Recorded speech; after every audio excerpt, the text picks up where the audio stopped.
Número 35. Deseja-se revestir uma placa de vidro que tem N igual a 1,5 com um filme de material transparente N igual a 1,25 para que a reflexão de uma luz com um comprimento de onda de 600 nanômetros seja eliminada por interferência. Então, vamos imaginar que a gente tem o nosso vidro aqui. Então, esse aqui é o vidro. Está aqui o vidro. Esse vidro, vamos chamar aqui de N2. Então, aqui vai ser nosso meio 2. N igual a 1,5. Aí a gente reveste ele, vou colocar aqui bem espesso para o desenho ficar melhor, com uma camadinha aqui de material transparente. Esse aqui vai ser, vamos chamar de N1, tá? Então, esse aqui é N1 1,25. Lembrando que é tudo isso aqui, ó, né? O vidro é tudo isso aqui. O vidro não. A película e aqui está o vidro. Beleza? Aí o que acontece?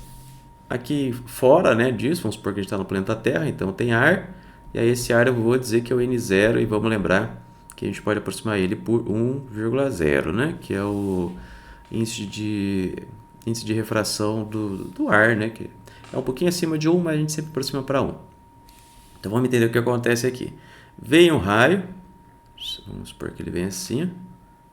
Vem esse raio, ele incide nessa superfície aqui, nessa interface entre o ar e a minha película. Duas coisas vão acontecer. Primeiro que ele vai ser refletido, né? Refletiu para cá. Lembra lá, o ângulo de incidência é igual ao ângulo de reflexão. E ele vai ser refratado para cá, ó. Aí muda o ângulo aqui, né? Quando muda o ângulo, você tem que usar a lei de Snell para descobrir se você quiser. Batendo aqui no N2, vai passar a parte para cá, mas isso não vai interessar para a gente. O que vai interessar é que ele vai ser refletido aqui de novo. E aí depois ele vai ser refratado para cá de novo. Beleza? Então, é esse o comportamento principal que a gente tem. Ele vem, é refletido, parte passa e parte atravessa e sai para fora aqui de novo, né? Que a gente está só preocupado com a reflexão da luz, não está preocupado com a transmissão, por isso que a gente não está interessado com a luz que vem para cá, mas possivelmente luz iria para a direita aqui, né? Possivelmente não, com certeza, já que a gente vai tentar eliminar esses dois raios. O que a gente quer que aconteça? A gente quer que aconteça que a diferença de fase entre esses dois raios, esse aqui e esse aqui, seja para que a gente tenha interferência destrutiva. Então a gente quer que tenha uma diferença de fase de π, ou um múltiplo semi-inteiro de π, 3π, 5π, assim por diante. Como a gente quer a menor espessura possível, a gente vai querer que ΔΦ seja igual a π. Então é isso que a gente quer que aconteça. Mas vamos analisar passo a passo. No livro ele te dá algumas equaçõezinhas para você decorar, lá mas não decora nenhuma aqui, que não é assim tão direto. Você sempre tem que fazer uma análise aqui. Não adianta você tentar decorar as equações, porque eu acho pior. Vamos fazer a análise aqui, passo a passo, que eu acho melhor. Vamos analisar primeiro a reflexão, tá? A reflexão. Como que a reflexão vai mudar a nossa fase aqui, ó? Qual que é a ideia? Se eu estou no meio N0 ele for menor do que N1, então quando eu tiver uma reflexão, eu vou ter que a mudança de fase vai ser de π. Quando eu estou no meio com índice de refração menor e ele reflete no meio com índice de refração maior, aí eu vou ter uma mudança de fase de π. Entendeu a ideia? Então, se o N do ar é menor que o N1, quando eu tiver essa reflexão aqui, eu vou ter uma mudança de fase de π. Vou anotar aqui, ó. Então, esse raio aqui teve uma mudança de fase de π devido à reflexão. Depois a gente tem que analisar mais coisas. Se o N do ar fosse maior, aí não teria essa mudança de fase, a fase continuaria a mesma. Beleza. Aí veio o raio que ele passou. Na refração a gente não vai ter mudança de fase. Aí ele bate aqui de novo. Quando ele bate aqui de novo agora no vidro, você vê que o vidro também tem o N2, ele é maior do que o N1, né? Só inverter aqui um pouquinho, ó. Então, o meio que eu estou batendo tem uma refração maior do que o meio que eu estou vindo. Então, de novo, aqui eu vou ter ΔΦ igual a π. Então, esse aqui tem um ΔΦ de π nele incluído aqui. Aqui ele troca de meio. Quando ele troca de meio, não tem mudança de fase. Então, o que a gente percebeu? Ó? Tanto o raio de baixo quanto o raio de cima vai ter uma mudança de fase de π.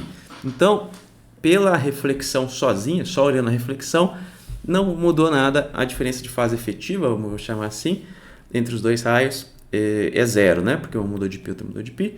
Então, eles têm a mesma mudança de fase. Aí a gente tem que analisar um outro efeito aqui, que é a refração. Porque qual que é a ideia aqui? Ó? A gente vai ter dois caminhos diferentes, né? Vamos chamar isso aqui de L. E aí aproximando o ângulo para um ângulo pequeno, que é o que a gente faz, só para ficar mais simples, né? Supondo que o ângulo é pequeno. Esse aqui vai ter refração e diferença de caminho, né? As duas ao mesmo tempo, diferença de caminhos. Então, aqui são os dois efeitos que a gente vai ter.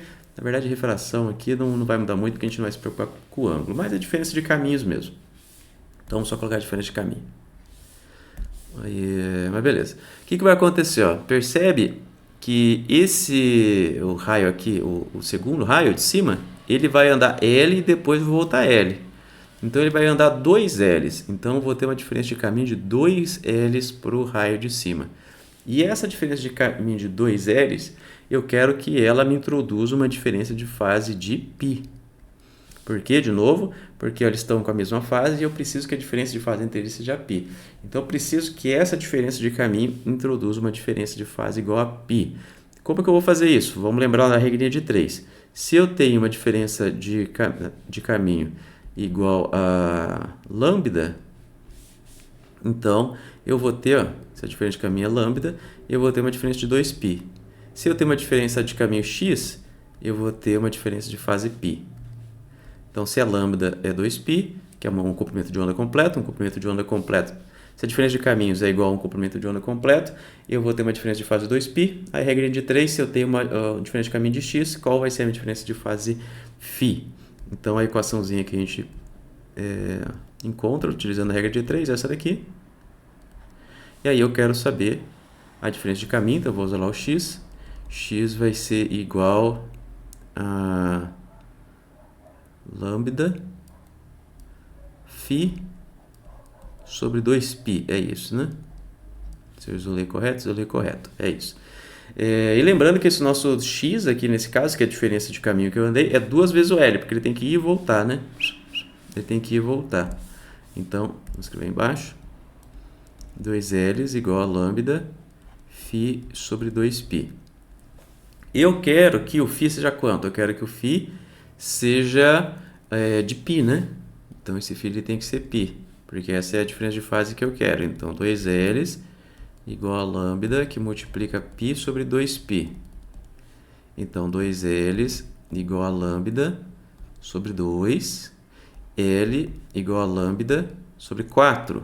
Mas cuidado aqui, porque que lambda que é esse? Esse lambda é o lambda no meio 1, não é esse comprimento de onda que ele deu aqui pra gente. Porque quando a gente tem uma onda que entra em um meio com índice de refração diferente, o comprimento de onda dela muda. Eu já deixei a equaçãozinha aqui pronta. Deduzi ela em uns exercícios anteriores, mas tem lá no livro também. Então, o que a gente vai ter? Ó? O lambda desse meio 1, ou seja, na película, ele vai ser lambda 0 sobre N1. Então, L vai ser igual a lambda 0 sobre 4N1, que vai ser igual a 600 nanômetros, tá? Trabalhando em nanômetros, dividido por 4 vezes 1,25. 4 vezes 1,25 é 2, né? Não, 2 não. 5. É isso, é 5. Então, vai ser 6 sobre 5. 6 sobre 5 é igual a... Vamos olhar aqui. Igual a... 6 sobre 5, 1,2. Na verdade é 600 sobre 5, né? Então, 120 nanômetros. Essa é a resposta desse exercício.